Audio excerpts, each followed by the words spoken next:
अब हम एक्सरसाइज 6.2 का क्वेश्चन 4 स्टार्ट करने जा रहे हैं। ठीक है, अब आपके पास ये रैशनल एक्सप्रेशन है, आपने सिंपलेस्ट रैशनल एक्सप्रेशन में इस क्वेश्चन को सॉल्व करना है, यानी आंसर उसका सिंपलेस्ट रैशनल फ्रैक्शन में एक्सप्रेशन में आपने लाना है। अब आप देखें, अगर आपको सारे फॉर्मूलाज या आइडेंटिटी समझ आ जाती हैं तो फिर मेरे ख्याल में क्वेश्चन सॉल्व करना मुश्किल नहीं है। आपको पता है अलजेब्रा का फर्स्ट रूल क्या होता है, कॉमन लेना। ठीक है, पहले इस एक्सप्रेशन में देखिए कुछ कॉमन ले सकते हैं, नहीं हम कुछ भी कॉमन नहीं ले सकते। अभी पहले हम इस वाले जो एक्सप्रेशन है उसको टारगेट करेंगे। ठीक है, इसको हम फर्दर जो है और सिंप्लीफाई नहीं कर सकते, ऑलरेडी सिंपलेस्ट आपके पास फैक्टर्स पड़े हुए हैं।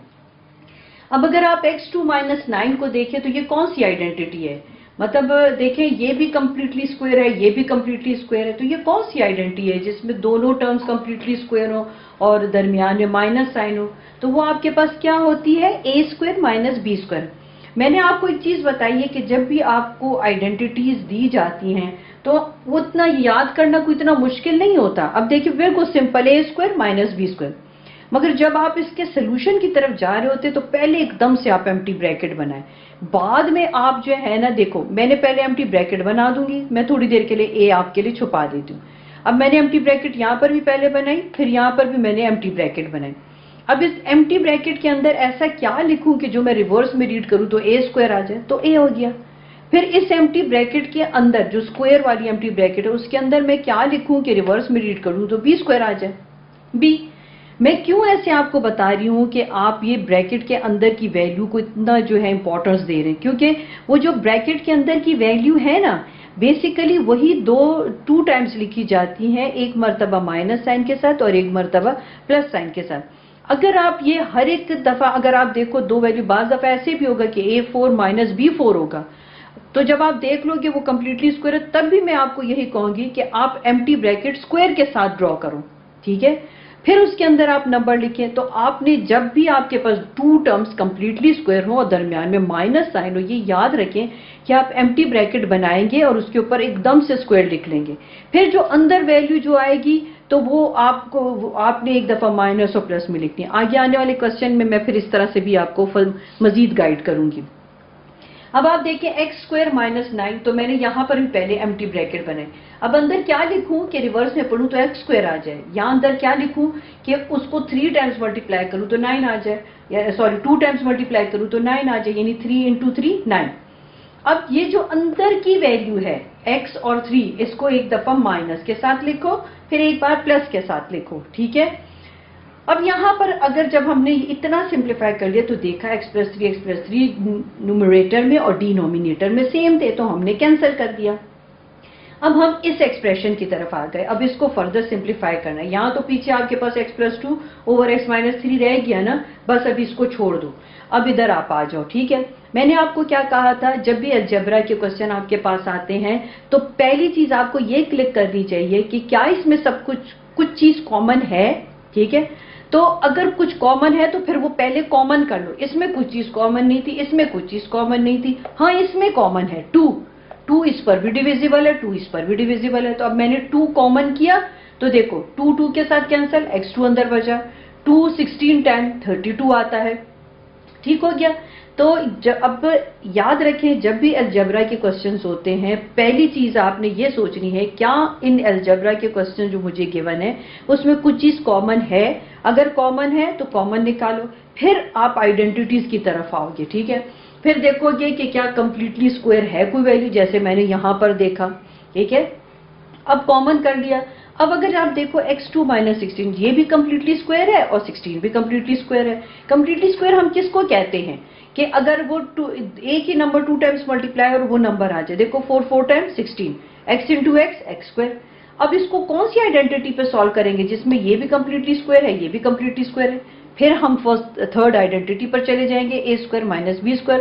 आप एम्प्टी ब्रैकेट बनाओ। ठीक है, अब अंदर x लाओ और यहाँ पर 4, क्योंकि 4 × 4 16। अब ये जो अंदर x और 4 है इसको एक बार माइनस में लिखो, एक बार प्लस में लिखो। अब ये पोर्शन हमारा सिंप्लीफाई हो गया। अब आप ये सोचते होंगे कि यहाँ तो मैंने 2 लिखा है, अब उठा के 2 मैंने यहाँ लिख दिया। एक चीज समझें आप कि ये 2 इन सबों के साथ मल्टीप्लाई हो रहा है, तो अगर मैं जो 2 मल्टीप्लाई हो रहा है मैं उसको इस तरफ लिखूं या इस तरफ लिखूं तो कोई फर्क नहीं पड़ता। ठीक हो गया। अब क्या करना है, अब इस एक्सप्रेशन की बारी आ गई, ठीक है। अब इसको फर्दर सिंप्लीफाई करना है। इसमें कुछ चीज कॉमन है? नहीं जी, इसमें कोई चीज भी कॉमन नहीं है, ठीक है, ना नंबर ना वेरिएबल। तो फिर हम क्या करेंगे, अगर 3 टर्म्स है तो इसका मतलब है कि ना ये या तो हम फर्स्ट आइडेंटिटी पे सॉल्व करेंगे या सेकेंड आइडेंटिटी। अब हम ना फर्स्ट आइडेंटिटी पे सॉल्व कर सकते हैं ना सेकेंड आइडेंटिटी पर, क्योंकि यहाँ पर लास्ट के साथ आपका माइनस साइन है, ठीक है। तो फिर हम क्या करेंगे, अब हम इसके फैक्टर्स बना लेंगे। 1 को 6 से मल्टीप्लाई करो, 1 को 6 से मल्टीप्लाई करो, -6 आ गया। अब एक ऐसा नंबर ढूंढो कि जो मल्टीप्लीकेशन से आपको -6 दे दे और प्लस या माइनस करने से ये वाला -1 दे दे।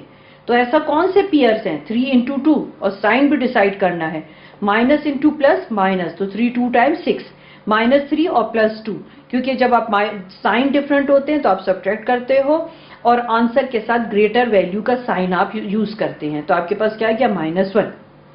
पेयर्स आपके क्या आ गए, -3 और 2। अब यहां पर x था, बेसिकली -1 के हमने फैक्टर्स बनाए ना, तो हम क्या लिखेंगे, उसकी जगह -3x + 2x। x क्यों लिखा, क्योंकि आपके इसके साथ x था, तो क्योंकि 1 के फैक्टर्स आपके बन रहे हैं तो आपने इसलिए इसके इन दोनों वैल्यूज के साथ x यूज करना है।